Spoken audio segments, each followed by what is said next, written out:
Même sur la plage, il faudra garder le smartphone en poche cet été, en tout cas si vous voulez connaître la qualité ou la température de l'eau dans laquelle vous vous baignez. Un site internet plage-charente-maritime.com vient d'être lancé ainsi qu'une application smartphone pour retrouver les informations sur l'ensemble des 98 plages et lieux de baignade du département. Le dispositif sera mis à jour régulièrement, alimenté par les résultats des analyses d'eau de l'Agence régionale de santé.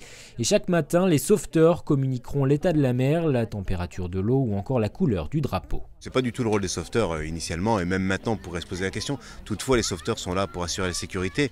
Donc la sécurité c'est donner de bonnes informations. Donc le meilleur moyen c'est d'avoir un relais efficace. Et je crois que les gens viennent rechercher une sécurité. Les postes de secours leur donnent. Et bien naturellement pour savoir si la bonne sécurité est là, c'est par ce moyen d'information, notamment du drapeau, savoir de quelle couleur il est.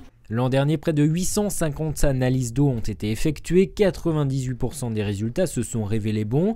Une directive européenne de 2006 oblige d'ailleurs les collectivités à communiquer sur la qualité des eaux de baignade.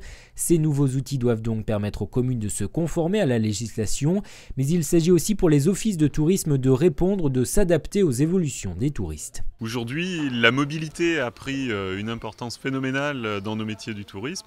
Le touriste ne va pas forcément d'ailleurs se rendre à l'office de tourisme dans un lieu physique. Il va consulter avec son smartphone, avec sa tablette. Donc le fait d'être présent et d'assurer la formation de façon différente en insérant l'information dans ces bases de données qui permettent de relayer ce type d'infos est pour nous effectivement une nouvelle façon de communiquer. Selon une étude, la mauvaise propreté d'une plage peut gâcher les vacances pour un quart des touristes.